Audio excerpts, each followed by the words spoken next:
Hello everyone, welcome back to our economic survey and budget explanation series. We have already finished up till chapter 3 of economic survey. So let us continue with our chapter 4, which is external sector, playing the long game. So what is it talking about? What is the core theme? It is talking about something the long game. So many events are happening in the world which are not very favorable to India. So India should not take like short view. You cannot take a narrow view because of something unfavorable happening right now. You have to keep the long game in the mind. That is the core theme of this chapter. So let us see one by one. So economic survey first discusses the trends in the global trade. Global trade, what is happening in the world? First let us see what is happening in the world. Then let's come to India. Then let's do sector wise analysis like agriculture, manufacturing, services, etc. Okay. So this is happening in the world. World is moving from something called hyper globalization to something called geostrategic fragmentation, geostrategic globalization. So what is hyper globalization? This hyper globalization is the trend for the last 30 to 40 years.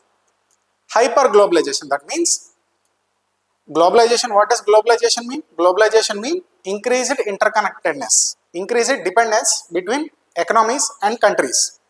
So till now, this is how investments were made. I am a person in USA, I have so much money, where will I invest? I will invest where I will get maximum returns. So if China is giving me maximum returns, I don't mind investing in China, even though China is seen as an enemy by USA. So till now, market efficiency determined everything. So that is what we call hyper globalization. Wherever there are favorable conditions, investment and trade have moved to that location. But right now the world is changing. We are seeing trade wars, we are seeing tariff wars, we are seeing export restrictions, we are seeing actual wars. So all of this making countries to rethink their strategy. So countries are not allowing investors to invest wherever they want. They are very selective in where their investments are going. Like US may not allow some companies to export trade goods to China right now. Okay, so this is called geostrategic fragmentation, or the globalization happening right now is geostrategic globalization. So geostrategic, it is geostrategic. Here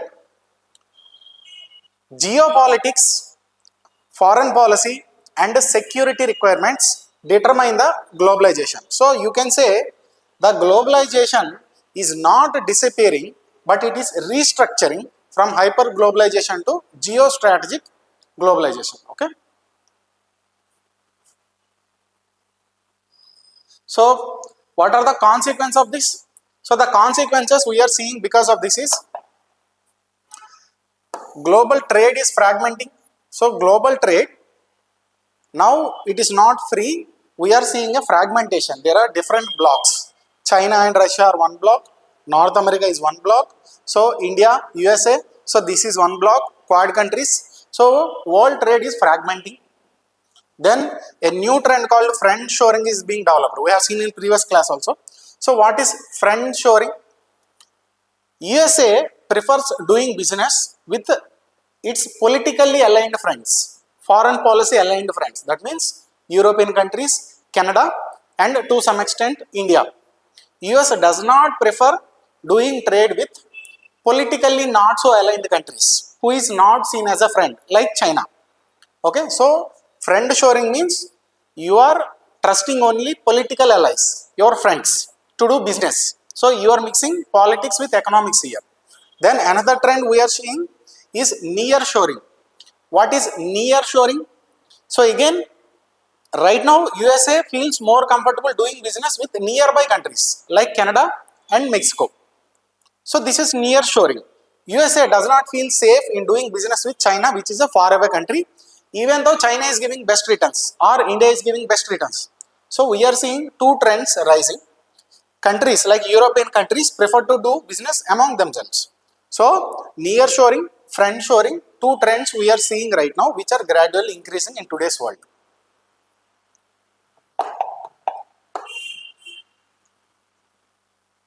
So Then there are two indices economic survey is talking about. What are these two indices? One index is trade policy uncertainty. So economic survey is drawing reference to something called trade policy uncertainty index and another thing called global economic policy uncertainty index. These indices are released by famous economists, okay, not by any countries or any organization.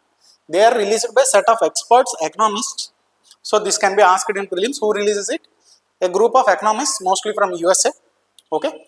So these economists are searching for some terms. They have a methodology like trade policy, uncertainty in newspapers. So they take newspapers and they will see change in policies, because whenever a government changes policy, like take US President Donald Trump announces increase of tariffs on India or China. So Trump increases tariffs on India by 50%. So next day it will be reported in newspaper. So increase in tariffs, these kind of terms, they look across the newspapers of the world. So based on that, they will measure how much uncertainty is existing in trade policy across the world, in many countries across the world. Again, they look for some terms and they will look for uncertainty in economic policy across the world. So trade policy means only trade, like imports, exports.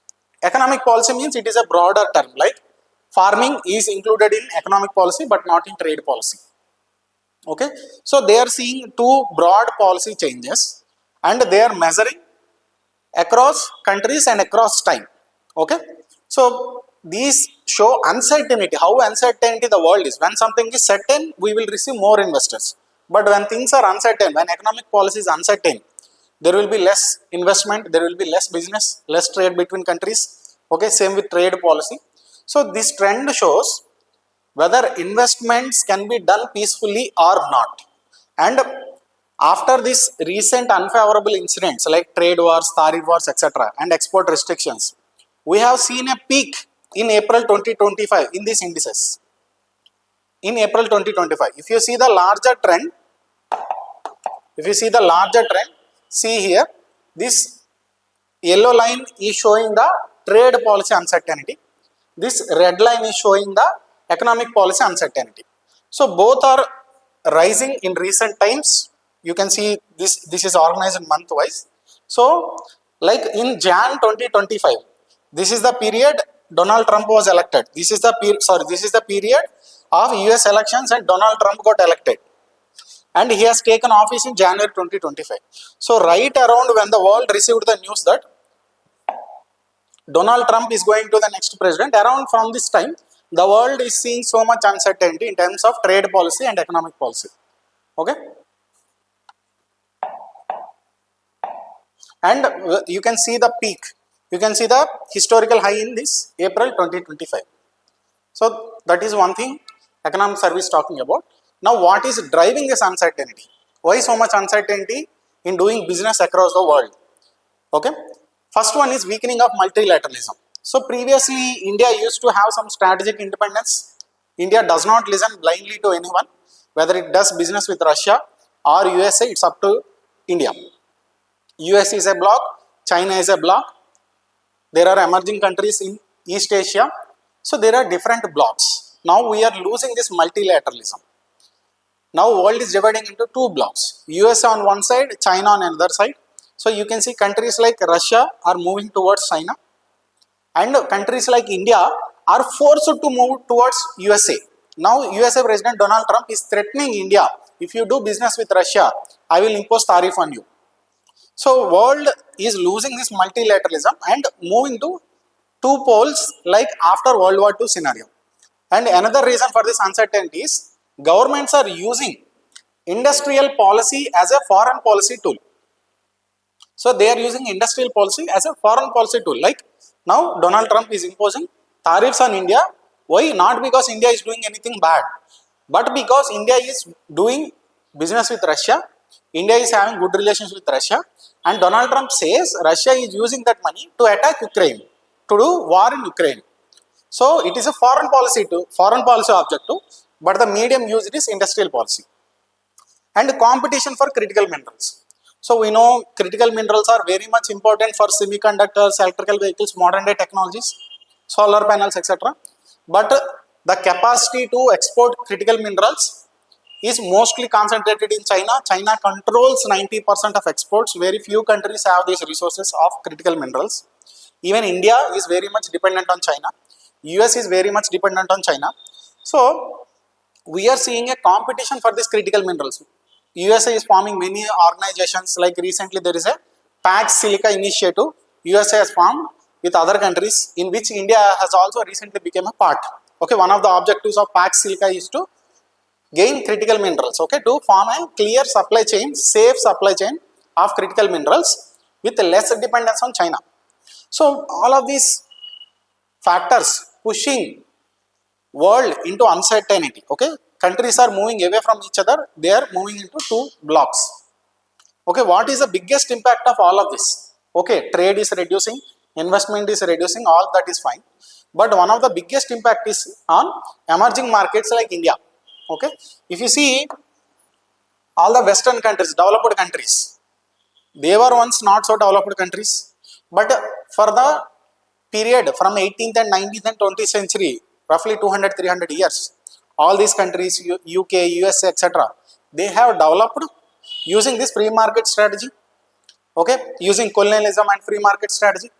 So now China has developed colonialism using free market strategy. So now when it is turn of the countries like India, Vietnam, Indonesia, etc., now the world is becoming uncertain. They are not allowing free trade between countries. So the biggest impact is on emerging markets who are facing so much uncertainty because of all of these events. Now we have seen the situation of the world. Now what about India? So in this situation where world trade is not so good, world trade itself is somewhat declining, investment is declining, but in this situation we have seen a good growth. Okay, actually most of the uncertainty started from 2025, but on by the time India is having a good momentum. So we are talking this uncertainty from April 2025 mostly, okay, last financial year, but this data is for previous financial year, okay, financial year 2024-25, okay. For 2025-26 we are yet to get the full data, but if you see the performance of India, India is having the record exports. It is a historical high in this 2024-25 financial year. So our exports are normally increasing, okay, we are doing good on our own.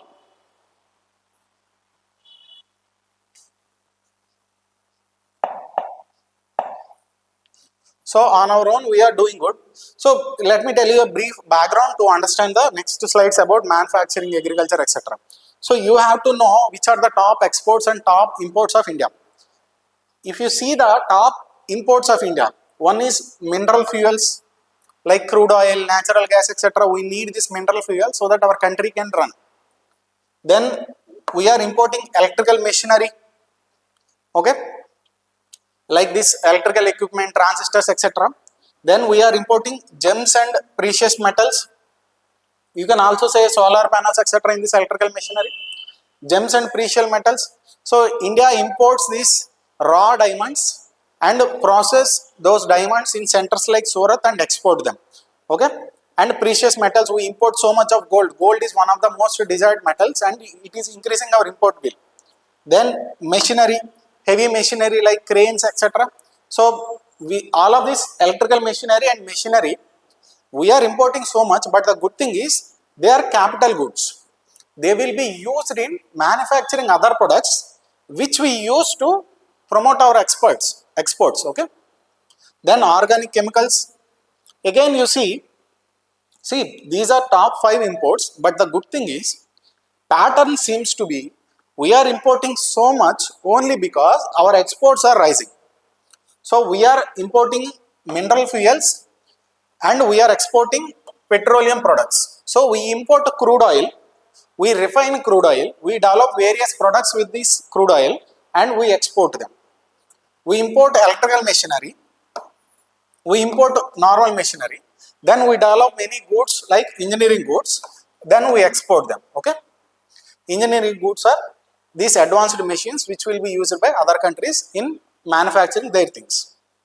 Then we are importing organic chemicals like active pharmaceutical ingredients, something that is needed to make drugs, etc. And we are exporting drugs and pharmaceuticals.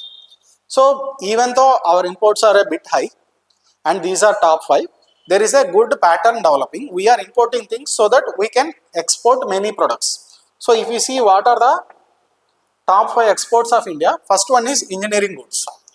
Second one is petroleum products, then electronic goods like phones, smart TVs, smartphones, etc. Okay. Then drugs and pharmaceutical. India is called the pharmacy of the world. Then gems and jewelry. Okay, we import these gems, raw diamonds, etc. We refine them. Okay, we process them and we export. Then, if you see, traditionally the pattern is we have exported only petroleum products mostly and drugs and pharmaceuticals. We are importing and we are exporting. The problem is, and gems and jewelry, okay, jewelry like processed diamonds, gold, etc. So the problem with this, some goods like petroleum and this jewelry, etc., they are very much dependent on global situation. Like see, now there is a war happening between Israel and Iran, US and Iran. So Iran has completely closed this Strait of Hormuz. So there will be a shortage of oil supply to India, prices will increase. So whenever there is a supply shock, increase in oil prices, our exports will suffer. Same with gems and jewelry. So if there is a disruption in supply chain of raw diamonds, if there are wars and there is a disruption in the supply chain of diamonds, etc., our exports will suffer. Same with gold. Gold price, you can see normally it will move to very highs and lows frequently. It is very volatile. So if gold is too high, again our exports suffer.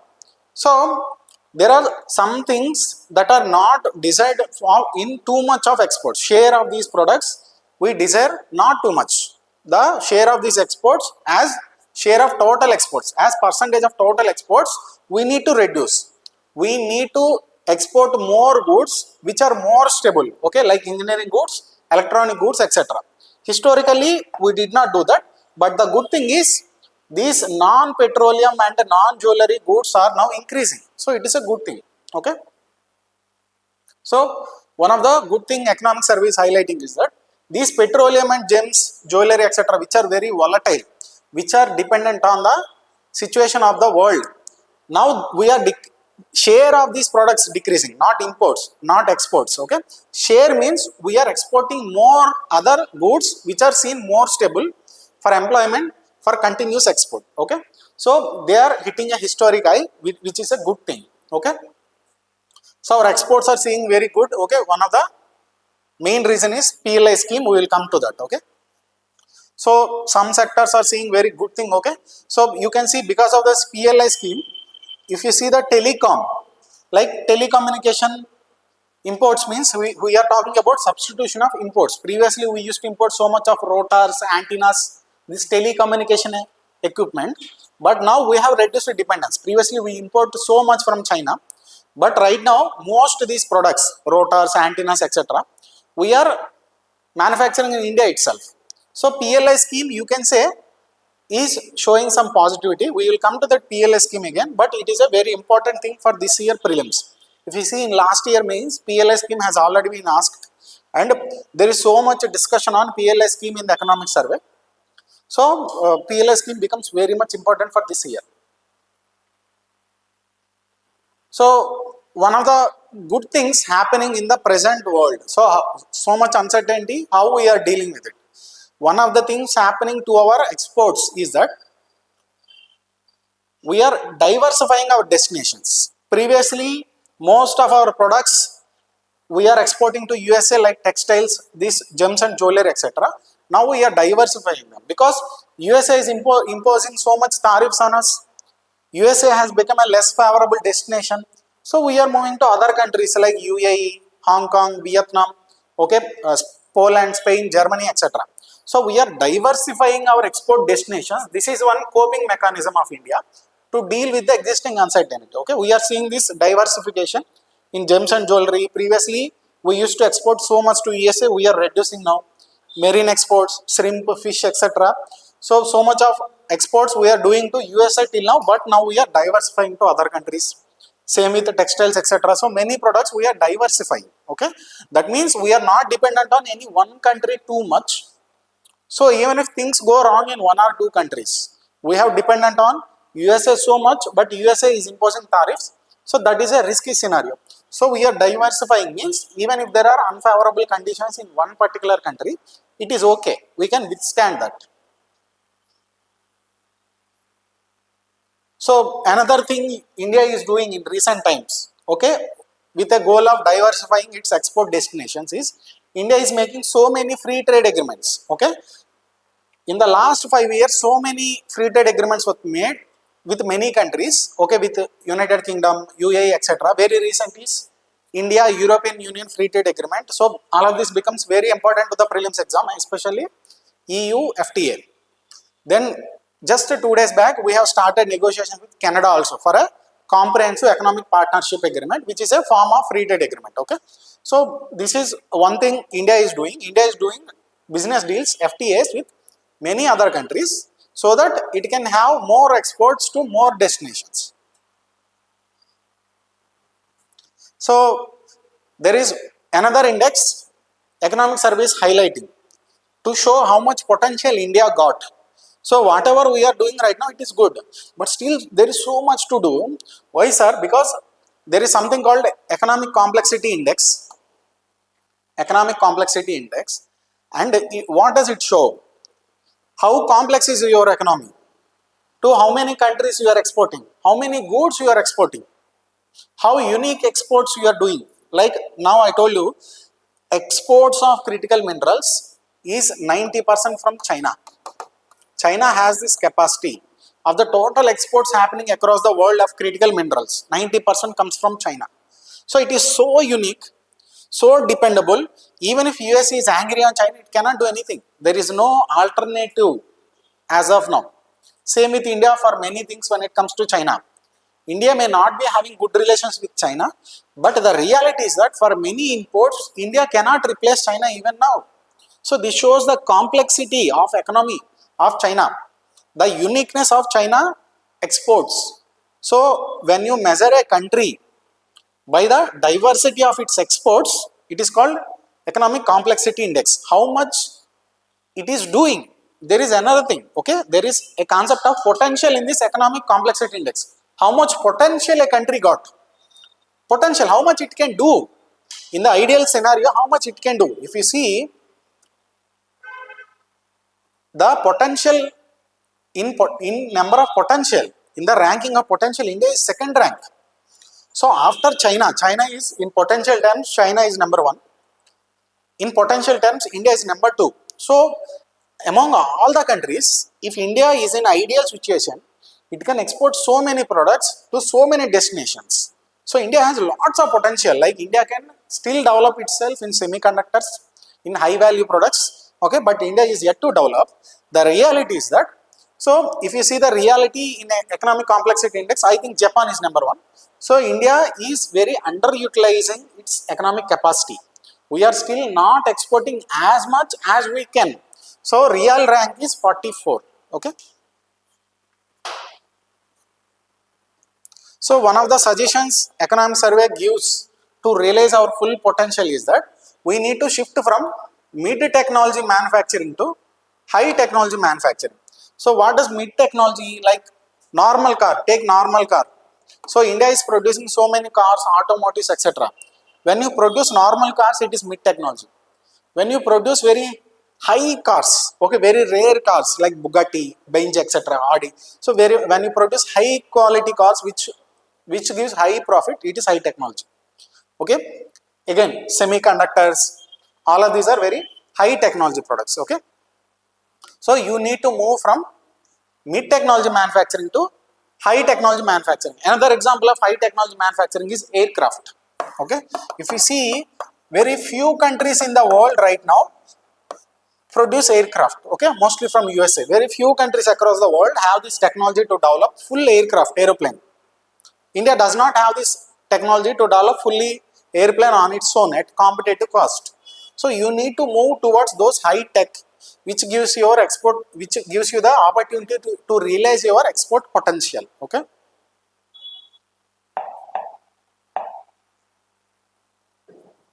So moving on to the agriculture. Okay, so we have seen manufacturing, we have seen our exports in general, and then exports of manufacturing. So if you see,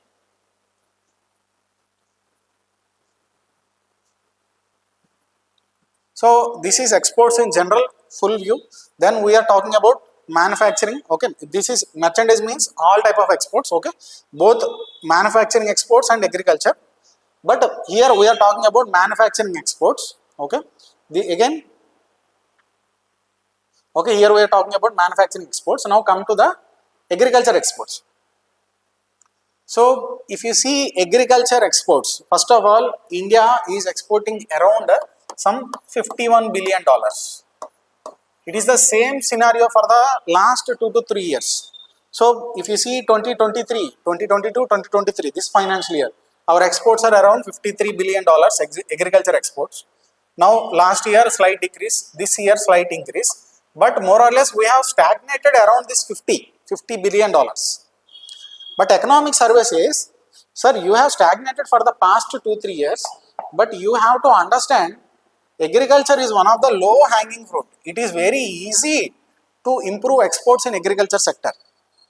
So India has a target of India has a target of exporting $100 billion of agriculture exports by 2030.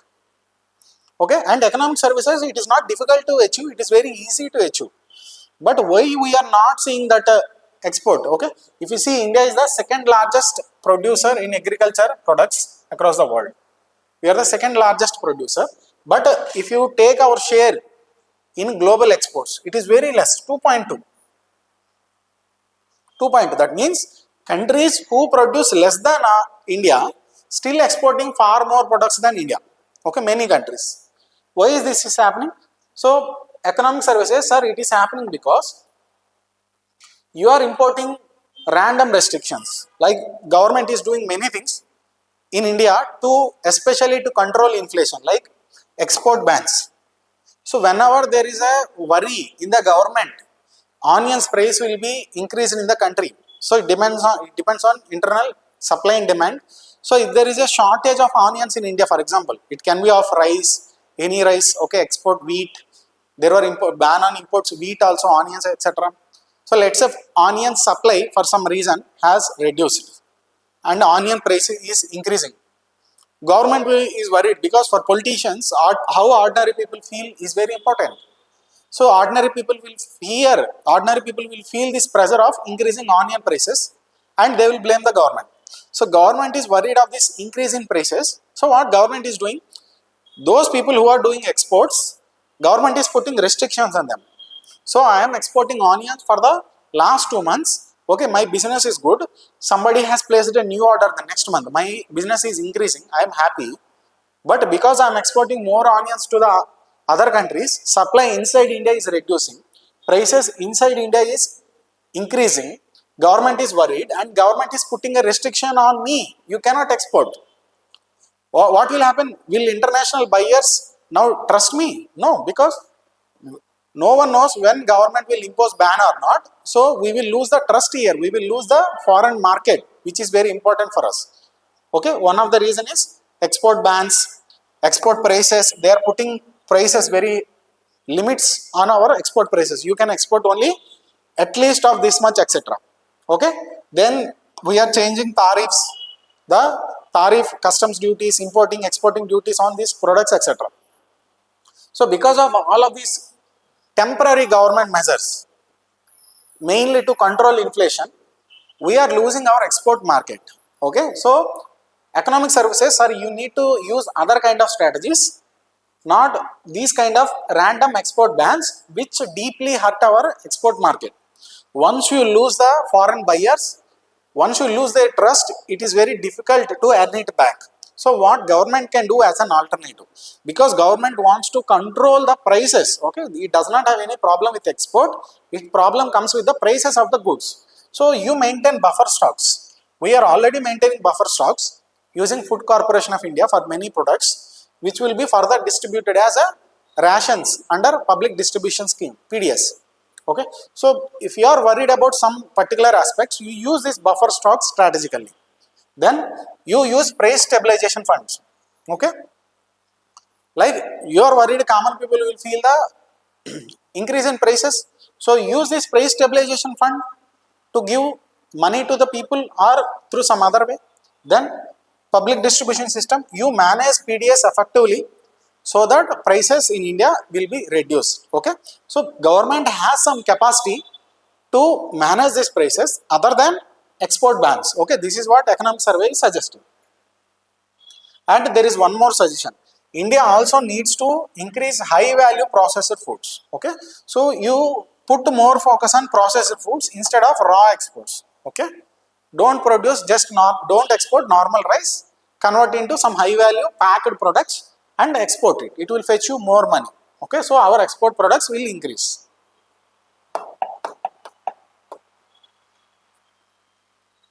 So frequent policy shift disrupt global supply chains and erode reliability for foreign buyers. They cannot trust you. You don't know when your government allows you to export, when your government don't know when it stops you from exporting. Okay, so don't use trade barriers. Move to domestic tools. Okay, instead of putting trade barriers, move to domestic tools to get your objectives. Okay. So now moving on to services. So services is doing very good. We are having so much of surplus. So we have seen a historical surplus. So if you see the imports of services, so this green line is import of services. You can see dollars every financial year, last 4 or 5 financial years. So this is the green line is the import of our services in the last few years in US dollars. Then this blue line is the export. You can see our exports are always higher than our imports. So this is surplus. In merchandise, in goods of agriculture and manufacturing combined, in goods we are having a deficit. Okay, so just already we have seen this. Just for a sake, let me remind you this again. So we have this balance of payments. Okay, trade with the external world. So under balance of payments we have this current account and capital account. So we know under current account we have visibles. You can call it visibles, or you can call it goods, or you can call it merchandise, whatever you call it. Then you have invisibles.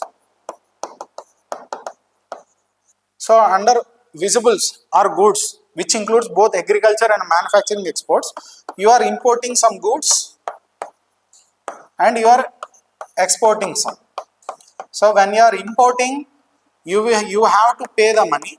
When you are exporting, you will gain money, or US dollars. We are talking about foreign currency here. Business with other countries happens in foreign currencies. So under invisibles, one is you can import or export services. Then there is transfer payments. Transfer payments means remittances. People who work in these Gulf countries, US, etc., they will send money to their families, which we call remittances, or other payments like gifts. Okay, and the income you are earning. I have established a company in USA. I am earning profit on it. So every year I will take my profit to India. So this is income from other countries. So all kind of other payments and services. Okay. So if you see, in goods, India importing more and exporting less. So here we have a deficit. Okay. In services, we have a surplus. This year almost 188 billion US dollars. So in services we have surplus. In remittances we have surplus. But overall our current account we are seeing a deficit. Okay. We are seeing a deficit in current account. Okay. Almost in the last first 6 months of this financial year, from April 2025 to September 2025, we have seen 0.8%. 0.8% of GDP deficit. Okay, if you measure the deficit with GDP, it is 0.8% of GDP. Okay, current account deficit. So our services are somewhat reducing the deficit in our goods. Okay, merchandise business, trade. So now you have to cover this. Ultimately, you have to pay more US dollars. So minus 0.8%. Okay, deficit means you are earning less US dollars than you are losing. So ultimately, you need to create more US dollars. How I am creating it? There is something called capital account under this balance of payments, which includes our transactions in debt.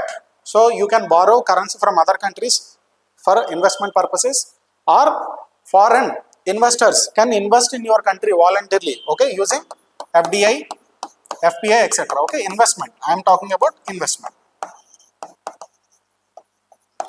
So government or private agencies, they can borrow from other agencies. Okay, foreign governments can come and borrow within investors from India. So there will be debt transactions into India and outside India, plus and minus. Same with investment. Even investment comes into India and some Indians also invest outside. So capital account deals with those transactions. So we have already seen this.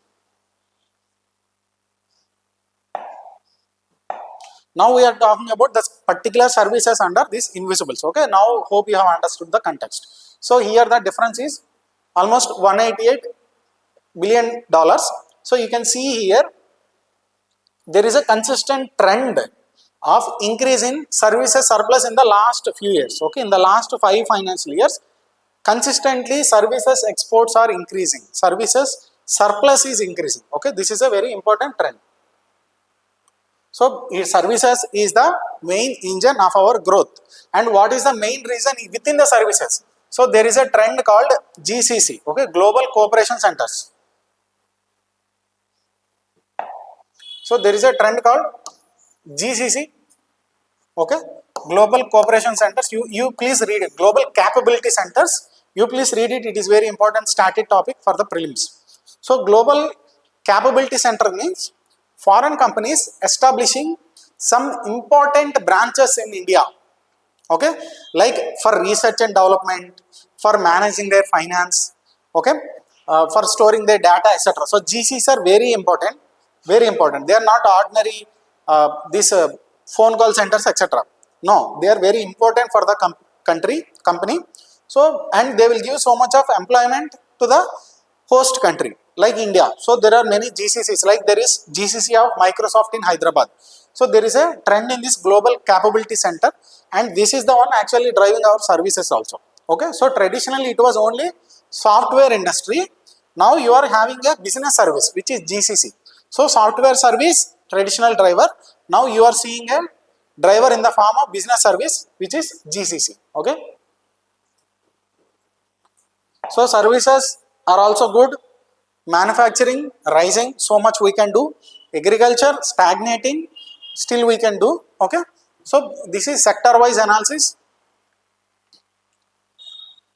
of how Indian economy is doing trade wise. Okay. So we are seeing a surplus in services which is subsidizing our merchandise deficit.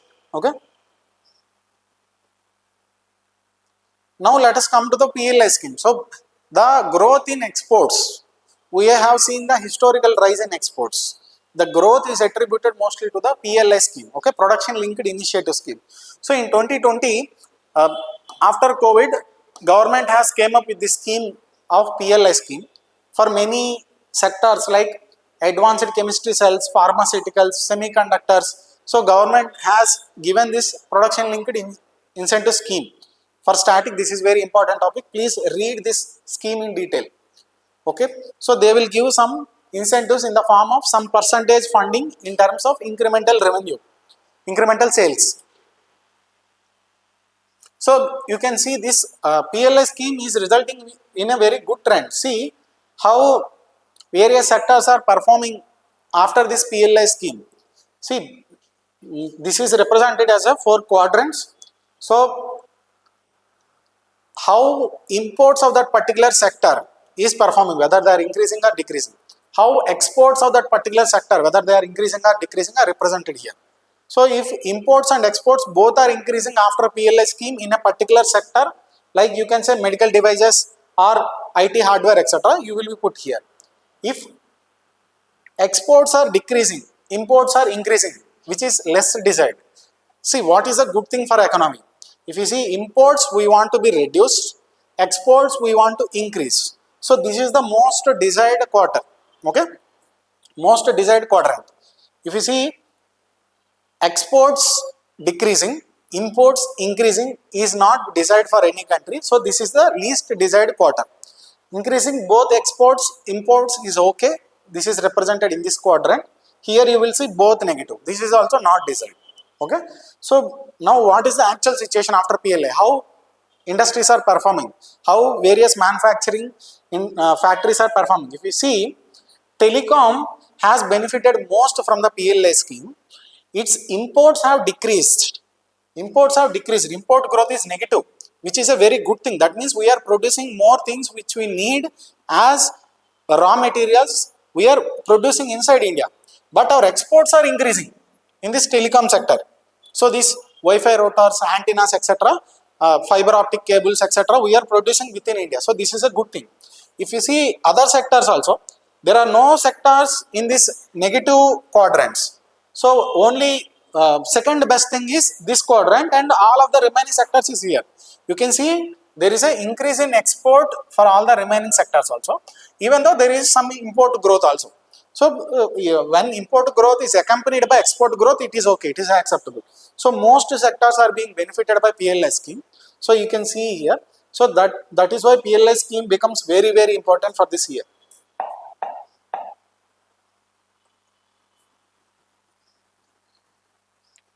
So moving on to the balance of payments scenario. Okay, overall, okay, exports, imports, overall how we are doing. So as I told you, in the first 6 months of this financial year, from April 2025 to September 2025, our current account deficit is 0.8%. But economic services are, even if it is negative, it's okay, it is manageable, because if you see other countries, the world is very uncertain in this period. If you see other countries like India, like other BRICS countries, Brazil, okay, South Africa, etc. So if you see other countries, they are having so much of fiscal deficit. They are having so much of this current account deficit, sorry. So compared to other countries in the present world scenario, it is not a bad thing, okay. And in the remittances, India is the country with the largest remittances in the world. It is the largest recipient of remittances in the world. You can see there is a continuous trend. So trends are very important for prelims. So we are seeing a continuous increase in remittances payments, okay. And there is one structural shift happening in these remittances. Previously, where we are receiving more remittances, that means payments from other countries, people who are earning in other countries and they are transferring it to families in India. This is what we are calling remittances. There is a structural shift happening. If you see in the past, most remittances are coming from Gulf countries like Saudi Arabia, Iran, Iraq, okay, UAE, etc. But right now, many people are going to countries like USA and UK, and they are sending money from these advanced economies. So what is a good thing in this? You don't have to rely exclusively on these Gulf countries. You are getting remittances from developed countries also. Like you can compare this with the present scenario. Now this West Asia, this Gulf region is very, it is involved in a war. Now Iran, USA and Israel is fighting, and Iran is dragging other countries into this. Iran is attacking Saudi Arabia, etc. So people in this region, now they are coming back to India. So remittances from this region will decrease. But USA and UK, they are comparatively stable. So our remittances will not see that much impact if you go by the present scenario. Why? Because we are shifting towards advanced economies. So this structural shift is a good thing.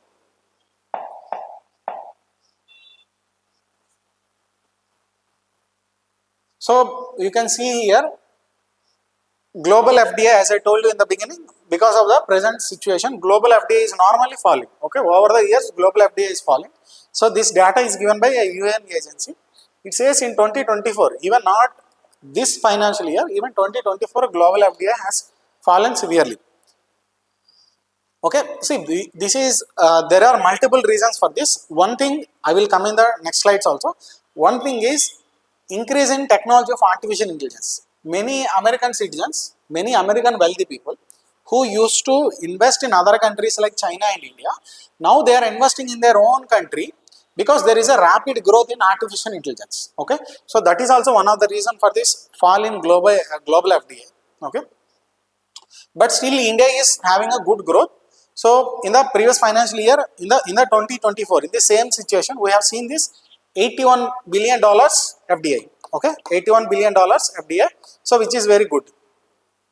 Which is very good. We are the largest country in South Asia in terms of FDI inflows. Okay,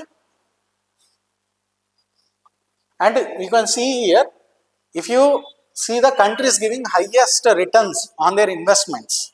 So if you invest in a country like UK or US, you will get very less returns. But if you invest in these advanced economies like India and Indonesia, you are getting maximum returns on your investment. Okay, so if the trade is free, if we are still in hyper globalization, India would have benefited more. But unfortunately, the world is moving from hyper globalization to geostrategic globalization. Still, even among all of this mess, still economic services, India is a very good destination for investors across the world. Okay, so this trend of decreasing in FDI, we are also seeing this year in India. Capital is moving away from India. So in this 2024, we are having $81 billion. If you see this $81 billion, now it is falling to somewhat like 60-50. Why this is happening? Our capital outflows is decreasing. Why it is happening? So what do I mean by capital outflows first? Okay, so first of all, foreign investment is decreasing. Okay, this is amount of money coming into India. Previously $81 billion came to India. Now recently only $50-60 billion coming to India. This is money coming to India. This also shows that this is money coming to India. Money coming to India is reducing. At the same time, money is leaving India. In the past, whoever invested in India, now they are also going back. They are withdrawing the money and they are taking money to elsewhere, especially USA. This is called capital outflow, and this is increasing. We are losing capital. Why it is happening? Mainly because of two reasons. One is repatriation. Because we are seeing this growth, especially in artificial intelligence, etc. in USA. Many people now believe US growth will be good. So many people are taking their investments which they have put in the past in India. Now they are moving those investments into USA by taking out of India. So this is taking back, which is called repatriation. Then you have outward investment. So economic services, sir, Indian businesses are also developing. It's not just we are always a recipient country. There are advanced economies and India is a developing country, and these developed countries have to invest in India. This is not always the scenario. As countries develop slowly, Indian business also develop, they will also become global. So many Indian agencies like Ola, etc., Swiggy, they may be go to other countries. Okay, so outward investment, Indian countries will invest in other countries. This can also happen when economy gets developed. So outward investment is also increasing.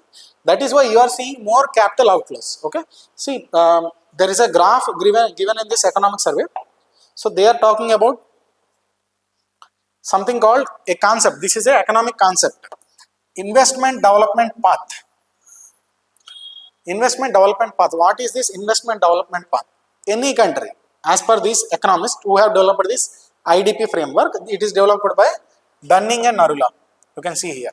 So this Dunning and Narula, they are saying, sir, this is the path every country will take.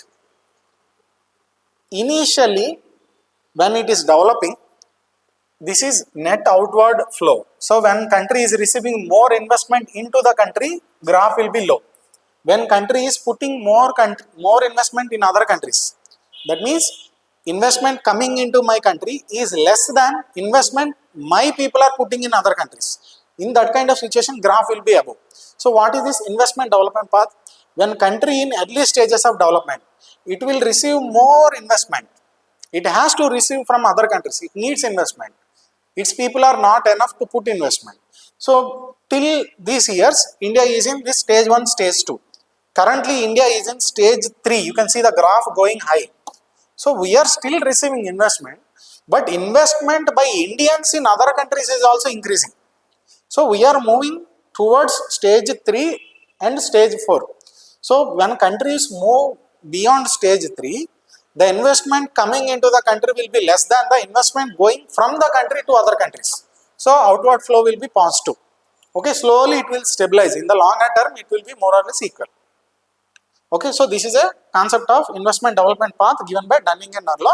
And where is India? India is right now is believed to be in stage 3. And that is the reason we are having this high outward flows. Okay. So much of investment going to other countries from India. To which countries it is going? What is the destination of investment originating from India going into which countries? Which countries are the destination? If you see, most investment is going towards Singapore. 27% of the investment going away from India by Indians is in Singapore. Then USA, UAE, you can see here. Okay. So we know capital account is investment and debt. Okay. And investment is two types basically, FDI and FPI. So you have to keep this investment stable. Okay, you have to keep this investment stable. You cannot allow too much repatriation. Cannot allow means your conditions should be in such a way that people prefer to keep money in your country rather than taking it outside. So we know investment is two types, and FDI is foreign direct investment, which is a longer term investment. First of all, FDI is also reducing. Then FPI, foreign portfolio investment. That means investing for short term, like buying stocks and shares of the company. FPI can be left at any time. FPI is very volatile. I can invest today, I can leave tomorrow. So FPI is very volatile. It will increase, decrease, increase. FPI this day it will increase, next year it will increase, decrease, increase, decrease. There will be no consistent trend in FPI. But because of FPI, our foreign currency will frequently change. Outflows will frequently change. So you need to achieve stability in both FDI and FPI. Okay, so achieving stability in FPI is very much required.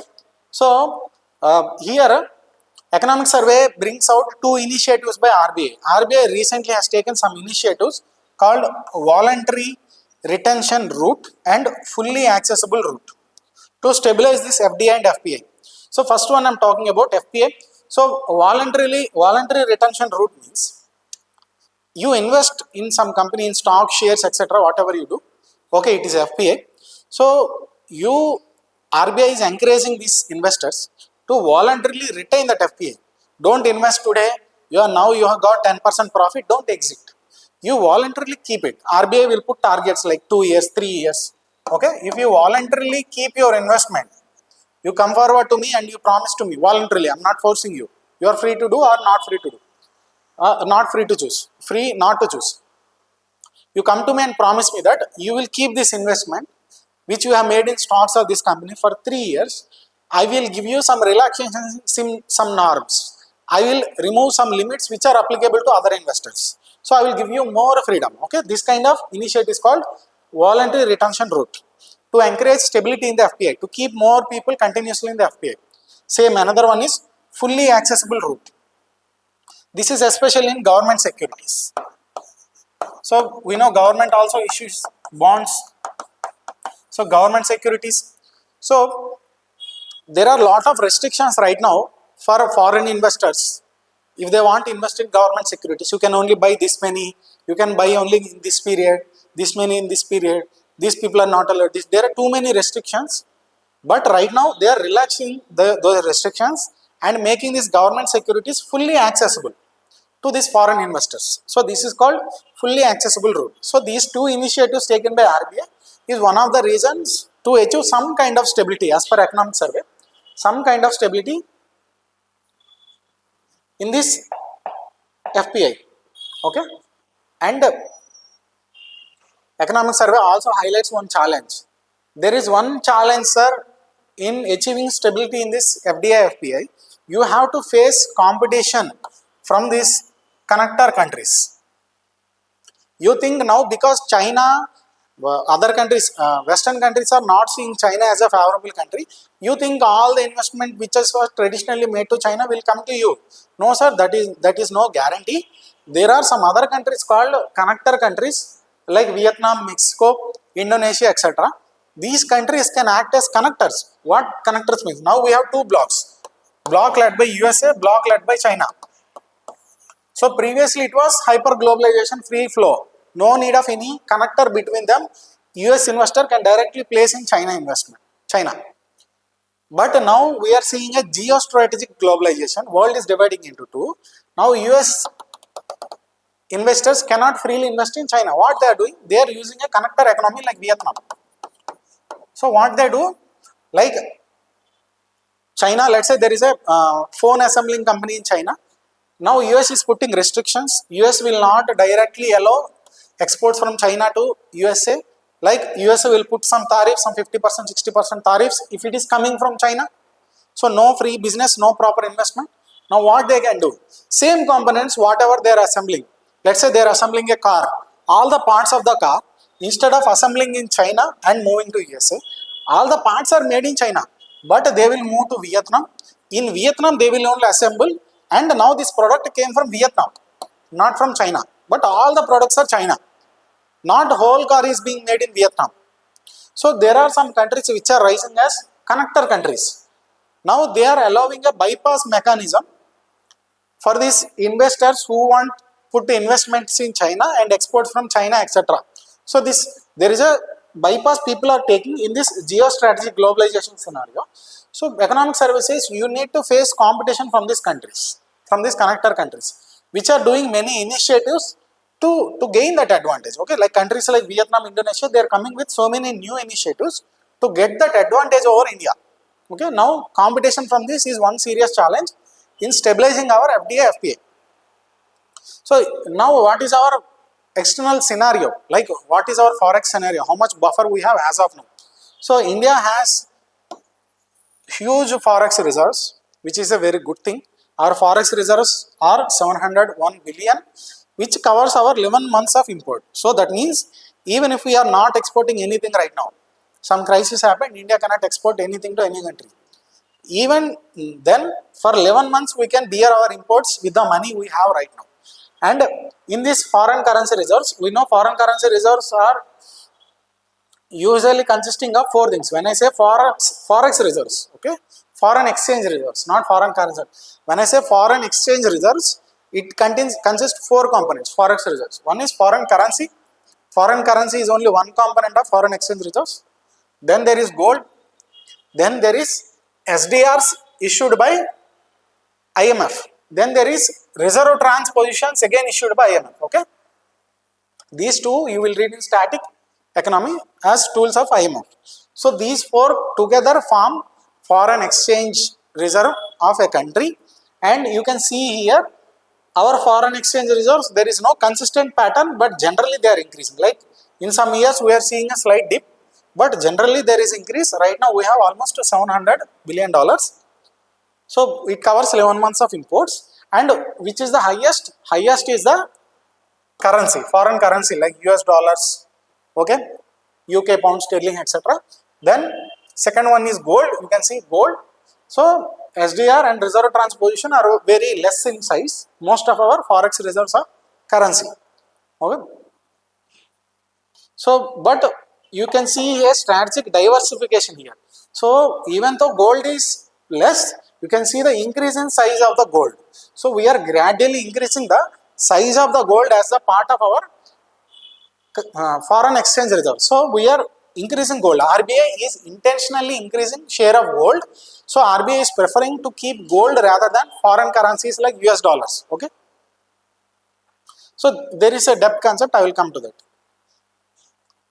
Now there is another challenge. So we are seeing so many good things, but also some challenges also. So one of the challenge India is seeing right now is depreciation in its currency. So economic services, sir, you are seeing a depreciation in currency. Your currency is falling somewhat compared to the especially US dollar and other currencies. Now this will have multiple types of impact. Like now when rupee depreciates, US dollar strengthens. Like previously I used to pay 85 rupees to get $1. Now I have to import. If I have to import, I have to pay that seller in US dollars. He is a foreign seller. So I need to get dollars in my hand. I have rupees. So I will go to RBI. RBI says, sir, I want 1 US dollar. Okay, so previously RBI used to say, okay, give me 85 rupees, I will give you $1. So I will give RBI 85 rupees, I will get $1, which I will use for import. But now rupee has depreciated. That means value of rupee has fallen. It means now rupee has become 91 rupees I have to pay for 1 US dollar. Now again I will go to RBI right now, but RBI asks 91 rupees, 6 rupees extra. Why? Because rupee value has fallen. So I have to pay 91 rupees to get 1 US dollar to pay to that person. This is called depreciation of rupee. So depreciation hurts importers. See from the exporter. Now I have sold something. Foreign buyer has given me $1. I have gone to RBI, sir, I told him, give rupees. RBI gave me 85 rupees in the past. But now I have gone with the same $1, but now he is giving me 91 rupees. So I got more Indian currency. So rupee depreciation will have different impacts on different people. It benefits exporters, it harms importers. In the same way, it has a different impact on investors. Some people invest in dollars, some people invest in rupees, some people are investing from India to other countries. So rupee depreciation will have differential impact trade-wise, general financial channel, investments, etc. So there is a different kind of impact on different kind of population. But economic survey says, sir, you don't worry, even though rupee is falling, if you compare overall it is okay. Overall we are having a net positive impact. The falling of rupee, at least as of now in the present world scenario, is actually benefiting us. Okay, so that is what economic survey says in terms of falling of rupee. But it is not good in the long term. So your currency falling means no one is, see, it is supply and demand. US is a strong country, so US dollars are always preferred. When there is a less supply of US dollars, more demand for US dollars, rupee will fall. But if you are a strong country, people believe in your currency, there will be more demand for your currency, so more people will take it. So the supply of Indian rupee will be less and Indian currency will appreciate, not depreciate. It will strengthen. So your currency depreciating means it is somewhat a negative thing, negative impression of your economy. Okay, temporarily Indian rupee depreciation may benefit you, but in the long term, your currency needs to look strong. It cannot vary too much. So ultimately in the long term, we have to achieve a strong Indian rupee. Now, how we can do that? So economic services we can learn from East Asia, all these East Asian countries, Thailand, Vietnam, etc. How we have to learn that? Because what these countries did, they have improved their manufacturing strength. They have formed this Asian bloc, they have increased manufacturing, free trade between them, and they have developed overall. They have developed their manufacturing, they have improved their exports. When their exports increase, they have, when you develop manufacturing, you will produce more. When you produce more, you will export more. When you export more, you will gain dollars, you will earn dollars, no need to borrow from other investors, other countries, etc.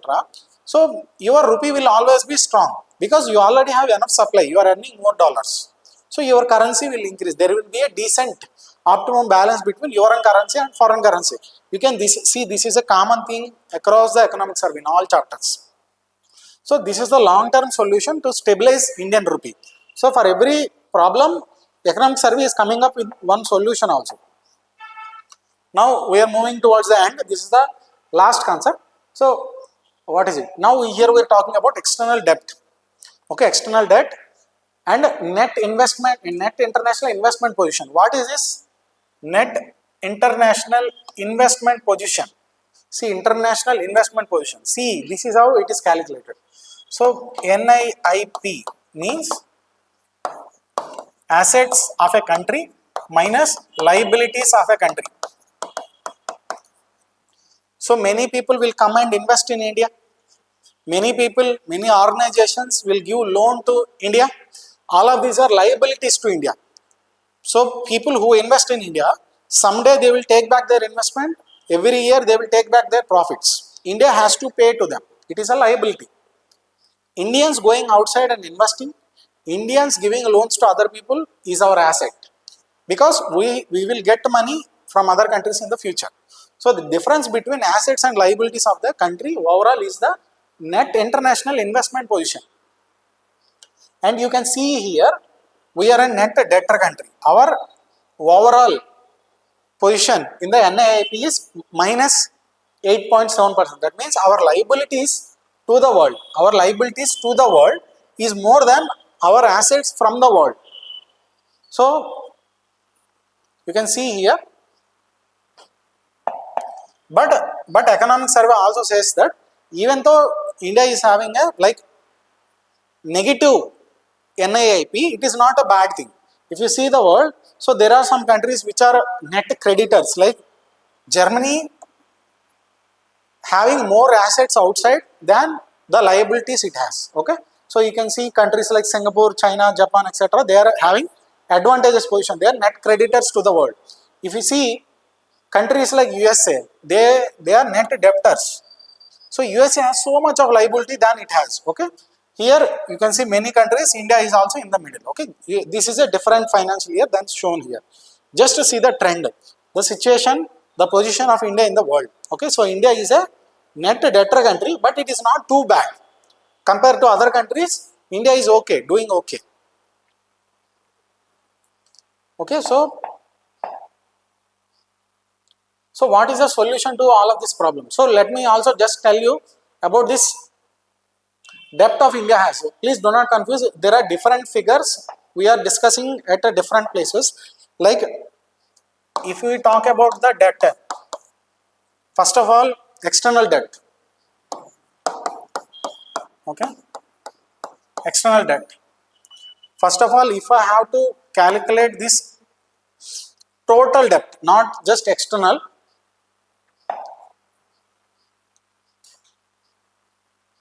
if I have to talk about this debt figures of India,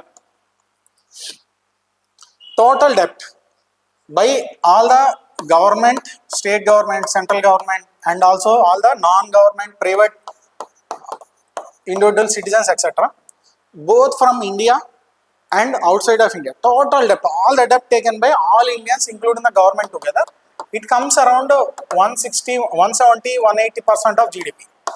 These are approximate figures, okay, not exact figures. If you talk about the only government debt, I am telling you this because you will come across different figures at different places, you will get confused. So I am telling you all the figures at once. If I talk about only general government debt, all the debt of the central government and the state government, together they are called general government. So if I talk about general government debt, it is around 81% of GDP. If I talk about only union government debt, we have seen in our previous class also. So union government debt is around right now 56% of the GDP. That means this remaining 24-25% is from state governments. Then if I talk about only external debt, this is total debt. If I talk about the debt we owe as Indians to outsiders by both government and private. Okay, external debt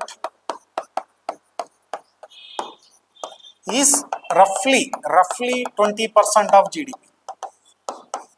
Okay, 20% of GDP. If I talk about only government external debt taken by government of India from outside, okay, sovereign, it is called sovereign debt. Okay, when government of India is taking, it is called sovereign external debt.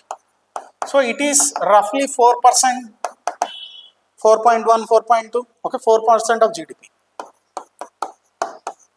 Why I am telling you? Because economic survey talks about these two, okay, external debt and sovereign external debt in this chapter. In previous chapter, it talks about these two. Okay, so at different places, it is talking about different debts.